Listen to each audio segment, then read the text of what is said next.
Welcome friends from the Canadian Israeli Museum in Jerusalem. Well, I will show you my collection. Every collection is a poem, a poetic, made by the collector as a parasite, using the poetic of real artists, and represents what the collector thinks, what the collector feels, and what he felt when he got his artworks. Somehow you find with the time passing references that you didn't have in your mind when you bought the artworks. So I will try to go through 10 or 11 of the artworks of this collection, which is in my house, and show with it a history of Argentine art from the 60s until 2000, related with the history of Argentina, and related also with the history of art in Argentina, and also as well looking in the work of art itself and its characteristics. Well, I also want to tell you that I was invited to this exhibition of my collection by my friend, many years, dear friend Juan Cambiaso, to whom I say thank you as well.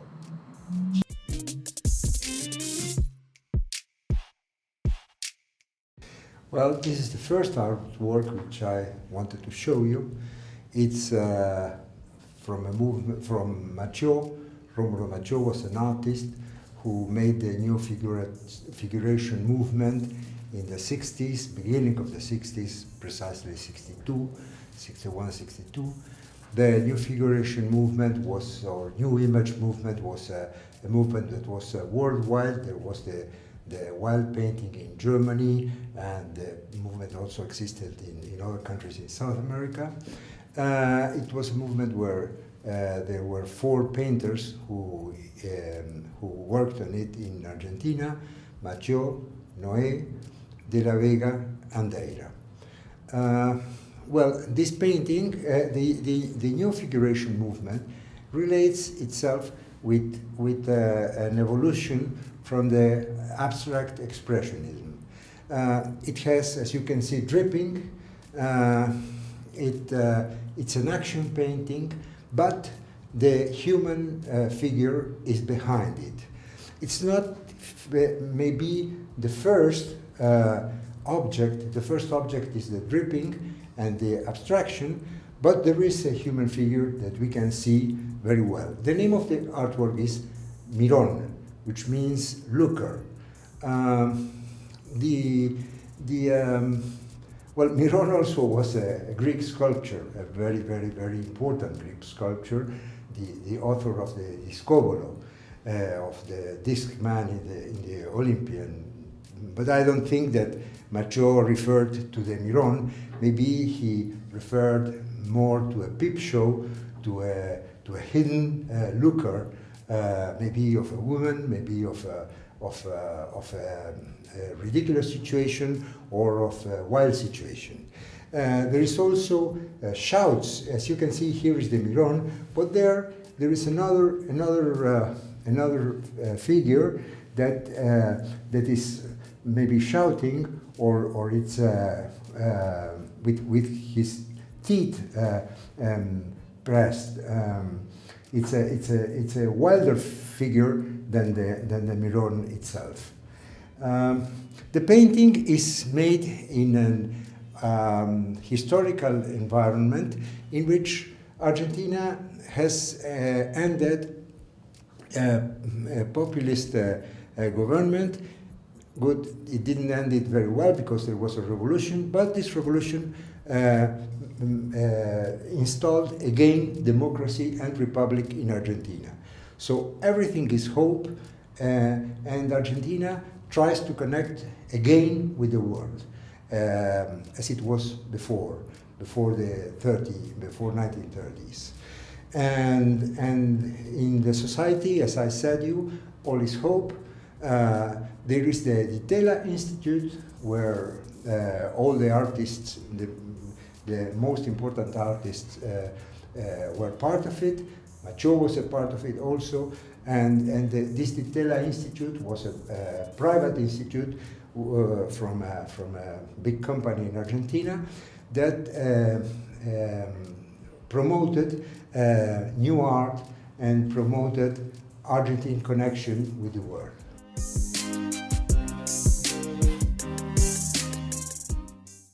Okay, this is the second artwork I wanted to show you. It's also part of what I call the times of illusion, the times when Argentina comes back to democracy for the second time. It's a pop art artwork by Jorge de la Vega. There is an interesting anecdote on this artwork. This artwork was painted in Brazil, in Rio de Janeiro, in times of the Bossa Nova, of the beginning of the Bossa Nova. And La Carioca was a bar in which many artists, many musicians of Bossa Nova participated. And De la Vega went to Brazil and lived there for 8 months, and he knew these people, went to this bar, and the owner of the bar, the name of the bar was La Carioca, and this painting is called Las Cariocas. The owner of this bar had an enthusiasm. He admired a bar in Buenos Aires that was called the Barbaro, the Barbarians. And this Barbaro was also an intellectual place in Buenos Aires. And De la Vega had painted all the glass window from this bar. And the owner of La Carioca, of the bar in Rio, admired very much that painting. So he asked De la Vega to paint something for his bar, for La Carioca. As there was no window, no glass window, De la Vega made this diptych. This diptych is, of course, a pop art diptych. Pop art is maybe sometimes undervalued. Pop art means the warning from the artists for the materialism that began on the 50s and on the 60s. In those times, the economy changed from classical capitalism to a consumer society, and the consequence is a strong materialism, and pop art is a warning against this exaggerated materialism. If you have seen Mad Men, the series from, I suppose, from Netflix, or I don't know, but Mad Men is a very known series. It marks this moment, this change from classical capitalism into consumer society, and the two instruments from this change, which are publicity and design. And the pop art is showing here. It's in black and white because it's showing the television. It's a diptych because it's multiplication. It's like the Campbell soups. There is a lot of it. And the woman is a woman, it's an erotical figure, but it's like a king. It's yes, it's like an object. It's not merely a woman. It is an object which can be reproduced so many times and can be reproduced in the same way. De la Vega was inspired for this job, for this artwork, in an artwork by Klimt. And you can see here this Klimt drawing.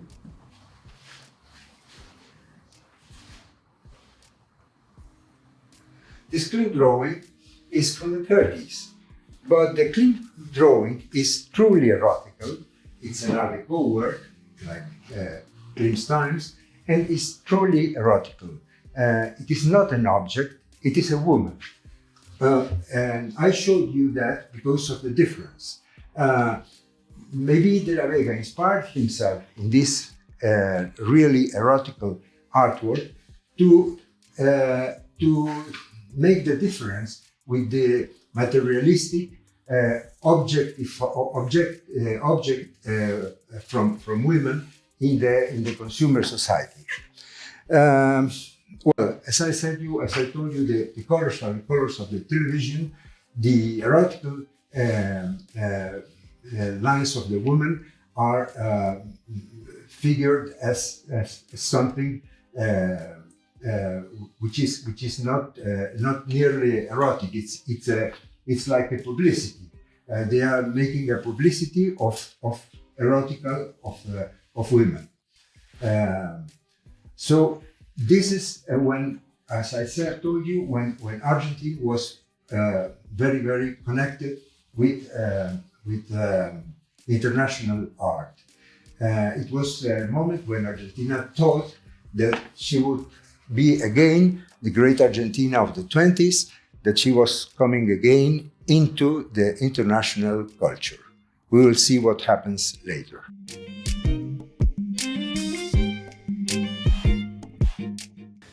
Okay, in the 70s, something begins to change.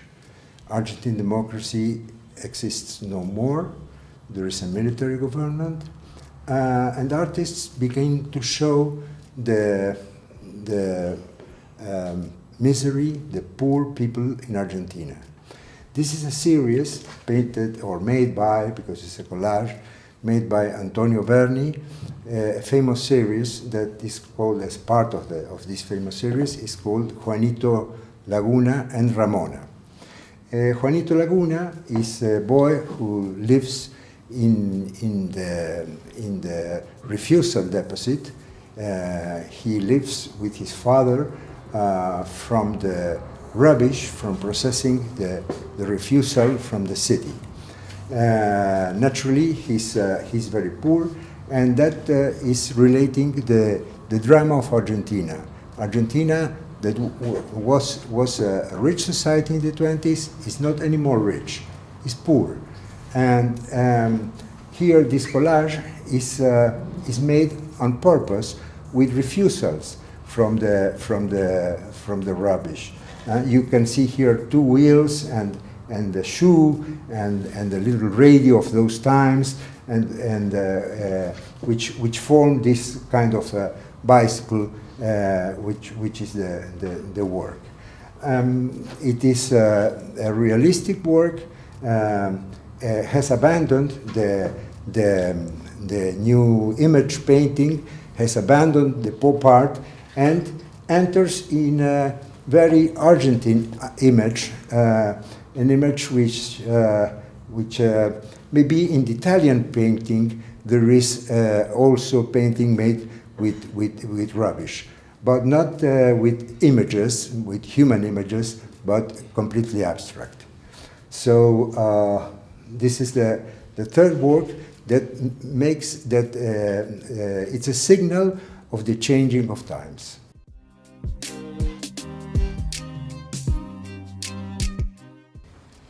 Okay, I forgot to apologize for my English, but well, we will continue. This artwork is an artwork also by Macho. We already saw one.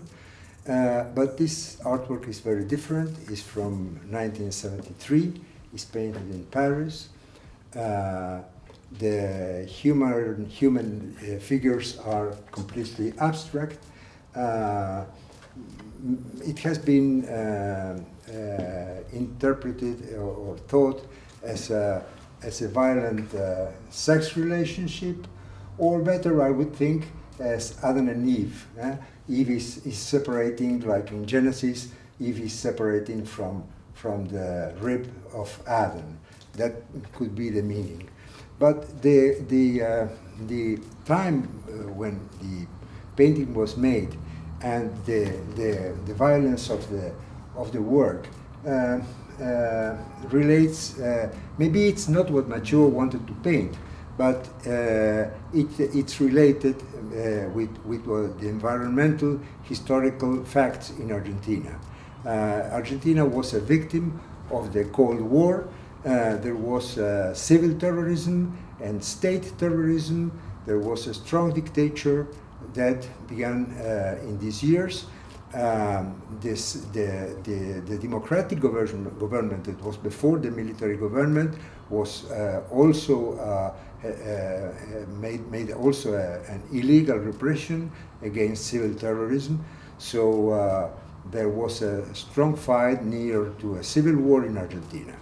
And this painting is made exactly when this time begins. You can see that the dripping and the influence of abstract expressionism that exists in the new image or new figuration movement in the Mirón that we have already seen, it's already completely lost.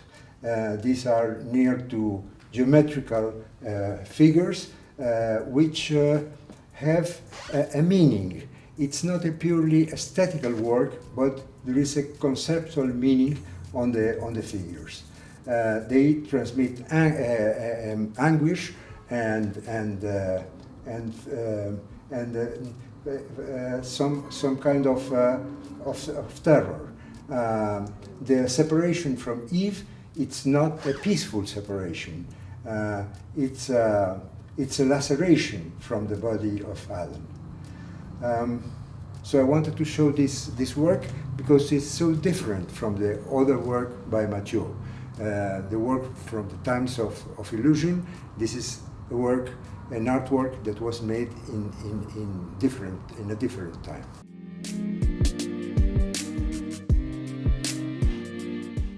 Okay, this is the fifth artwork I wanted to show.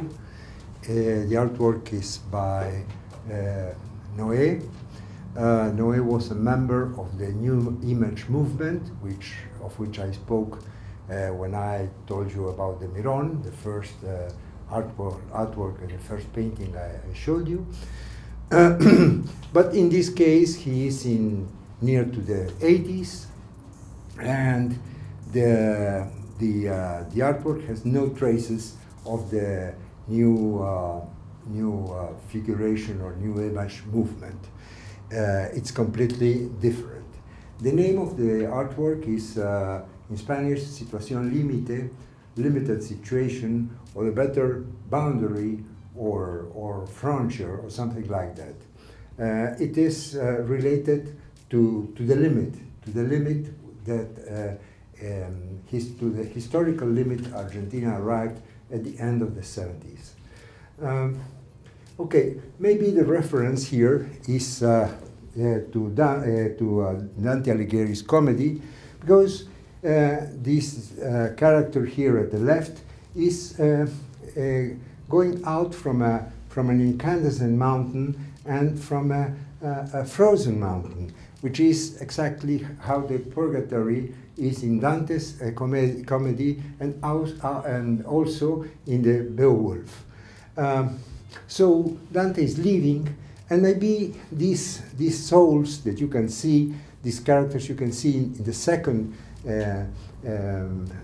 plane, is maybe Virgil, because you know that when Dante went out from the purgatory, he left Virgil, which is the reason, and had to adopt as a guide to San Bernardo de Claraval, Bernard from Claraval, which was a Templar and was a mystic, absolutely mystic.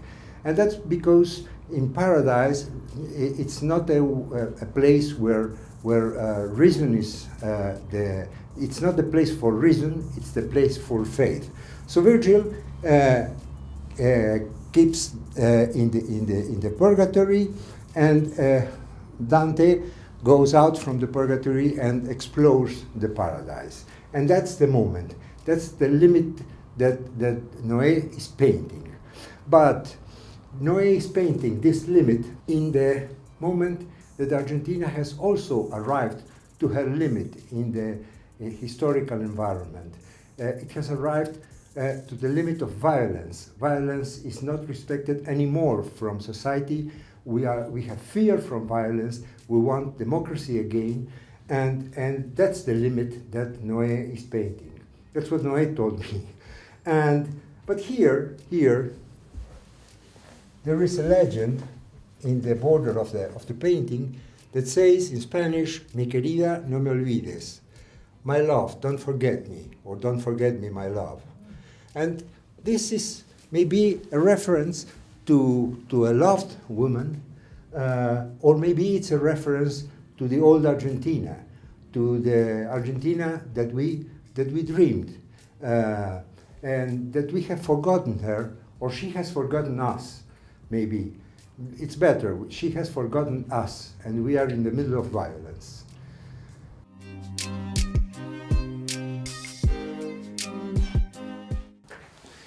Well, this work is also by Bernie. We have seen Juanito by Bernie, the big collage with the poor boy. And here, this painting was made in New York, also in the end of the 70s, and is made with a pop appearance, but not with a pop meaning. The meaning is the division of the Argentine society between immigrant society and non-immigrant society. Well, there is a joke about, they say always that you don't know here which is the cake, if the cake itself or the bride. But the bride is not happy. The bride is being given and is being submitted to the wedding law. She is submitted to law, and she's not a happy bride. There is a climate of conquer in the work, and that reflects maybe this climate of conquer and of difference. Maybe better and more important is the big difference that exists in Argentine society. This painting, as I said, reflects pop language, but it doesn't reflect the pop essence, because the pop essence is a critical look, a warning look to consumerism and to consumer society, and here there is a strong reference to Argentina, even if the work was painted in New York. And now we shall see another work, which is a sacrificial work, which is this photo here by Summer Macarius. Argentina had a very strong photographic movement, because in the 30s many German Jews emigrated to Argentina because of the persecution of Nazism. Summer Macarius was one of them. And this photo it's a cliché vert. You know, cliché verts is a technique where the artist worked with a pencil into the negative that was in those times a glass negative, so it had oil in between the two glasses, and he made a drawing with his pencil into the oil, and then he made a photograph of the negative. That's not a photograph of reality, it's a photo of the negative. The technique is called cliché vert. Good. This cliché vert is, again, I show it now because it has also a sacrificial law. In this case, it's the Isaac sacrifice. That's Adam, that's Isaac, and it will be replaced by the lamb, by the holy lamb. So this photo is also relative to a sacrificial law, as this painting is, where the bride, as I said, is not a happy bride, it's a submitted bride.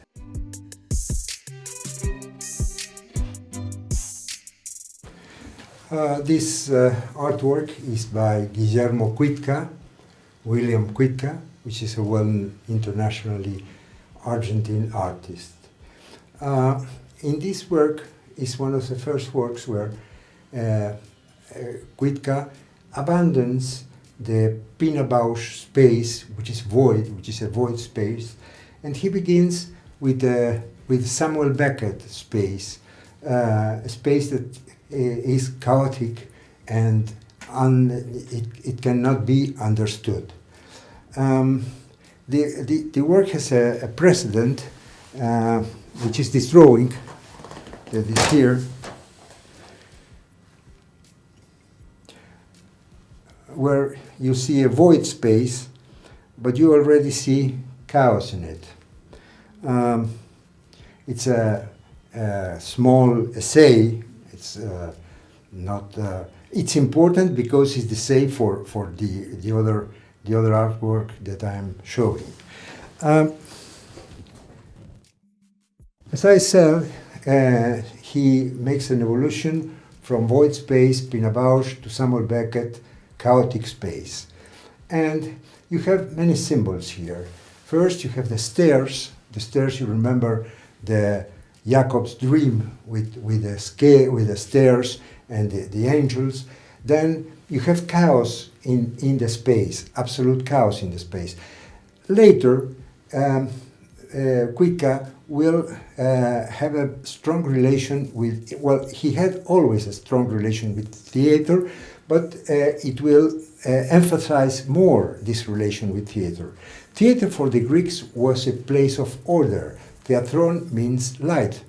And, but for Quitka, he remarks, he says that this cosmos, this order of the theater, is an illusionary order. That's inspired also by Beckett. So there is here a complete chaos, a total disorder. There is a dead man or a fallen man here. The room is in complete disorder. It looks like if something very violent had happened here. And there is there a man with a light. The light means what remained from reason, from the light of reason. It's very little because the space is chaotic and is obscure. But this artwork is not related necessarily to Argentine experience in those times. Quitka is an international artist, and he's painting tendency art, international tendency art, like we have seen in De La Vega's Carioca, or we have seen in the Mirón from Macho. This is 1985. The historical environment is that Argentine democracy began again. Well, it always begins tragically here, Argentine democracy, because in this time it began with the Falklands War, a completely tragic and crazy war that Argentina made for the recovery of the islands.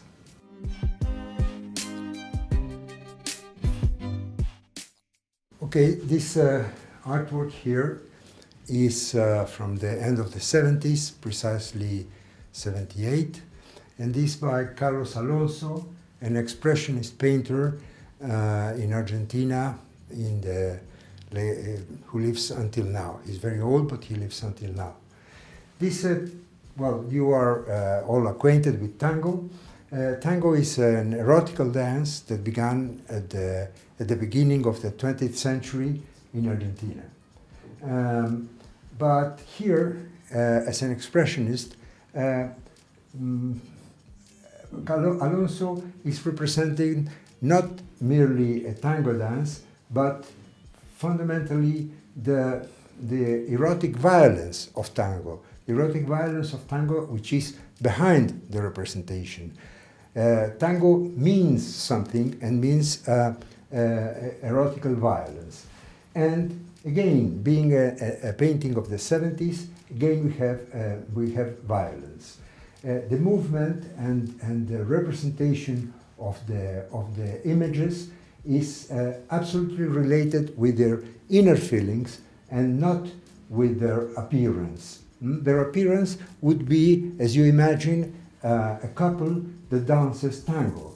But this couple that dances tango is thinking and feeling, mainly feeling, that what is represented in Alonso's painting.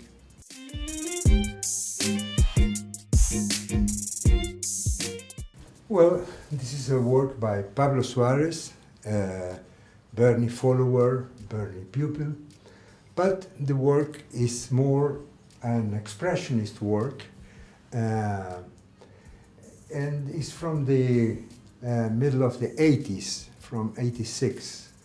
The name of the work is Cabaret. Pablo Suarez had a curious history in his life. In these years, when democracy began in Argentina, he went to live to Mataderos. Mataderos is a poor town near to Buenos Aires. Mataderos means slaughterhouse. Well, Argentina is a cattle country, and there are many slaughterhouses, and the slaughterhouses from Buenos Aires were concentrated in this little town of Slaughterhouse. There he went to live. And okay, this woman has a wasted body. She's a cabaret dancer, but she's a cabaret dancer from a poor neighborhood. Again, poorness of Argentina is represented by her artists. She's a poor, a wasted body, but her face is a face that is more an animal face than a womanly face. The work, it's not erotic, even if she is a cabaret dancer. The work is mainly symbolic or satiric, if you want, or expresses a great pity for the situation. And it is an expressionist work of art because, again, maybe the dancer was not like that. What he's showing us is what we can see in those dancers, those poor dancers in the poor township of slaughterhouses of Mataderos.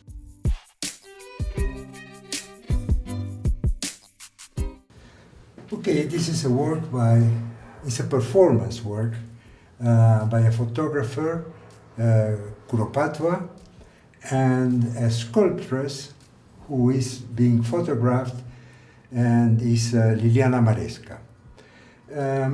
This performance with the photographs was made in the 90s, and the photographs were exposed in a magazine, in an erotic magazine. The name was The Libertine. And the photographs had a legend here that says, Maresca se entrega a todo destino. Maresca, who is the sculptress, gives herself for any destiny, for any use. And okay, as you can see, it's a striptease scene, and you can understand it as a liberation of the woman who can show her body without any. She's not afraid of showing it, and she's disposed for any destiny. Or you can see it also as a prostitution performance. But in any case, it's the 90s, is the beginning of the strong movement of women's liberation, what is being represented here. There is an anecdote that is that since she put her phone number, it says Maresca gives herself for any destiny, and then it comes her phone number. She was called by 1,300 persons that called for the ad that was in the Liberty.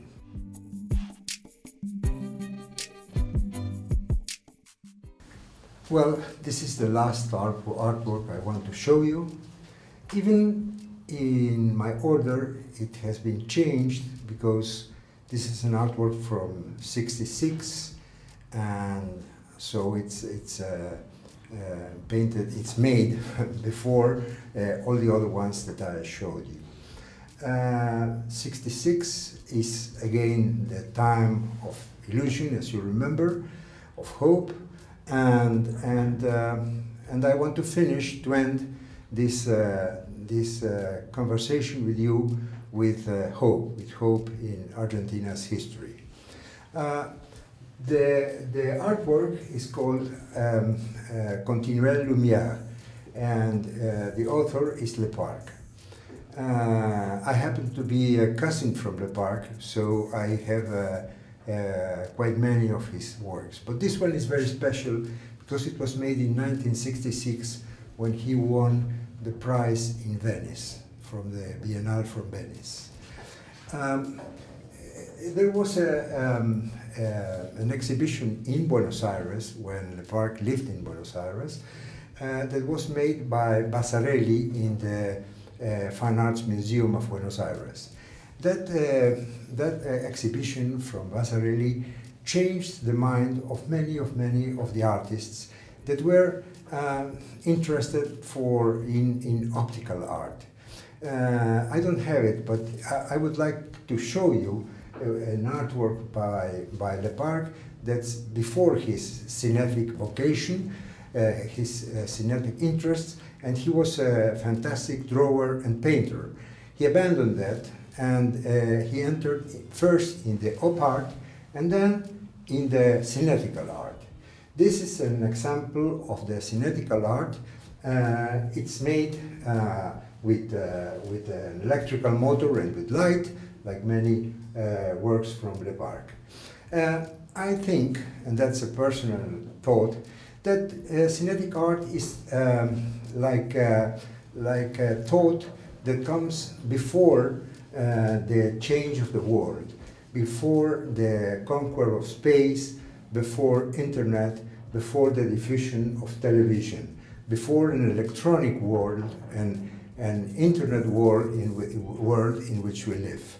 It is made with proceedings or equipments that are from Edison times, because there is an electrical motor, there is a pulley, there is a lamp, a common lamp. So these artists the cinetical movement was making a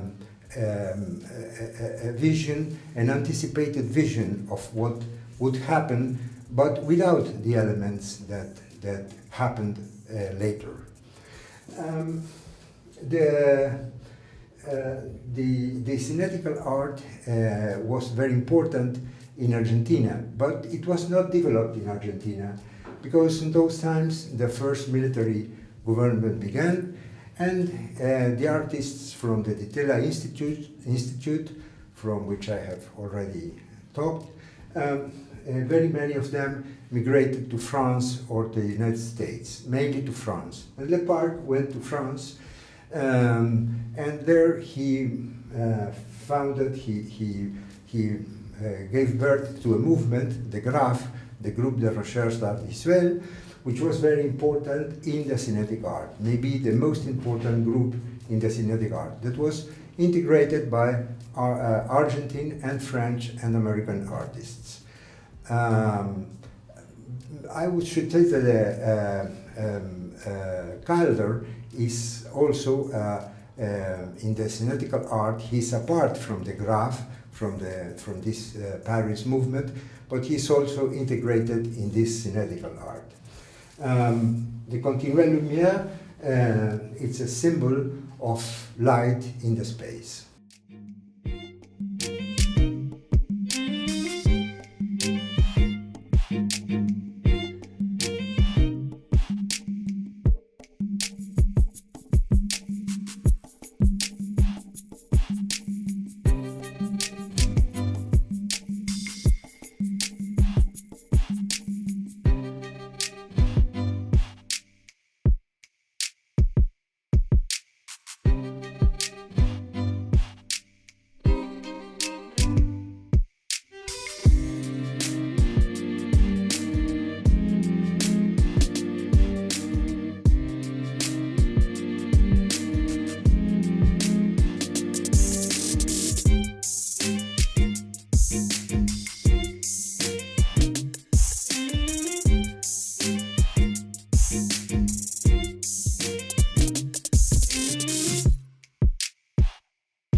end of this exhibition, I want to thank you very much to the friends of the Canadian Museum of Israel, and I hope that you had a vision of how Argentine art was in the last 40 years. A short vision, a very resumed vision, but at least some look to Argentine art. So again, thank you very much.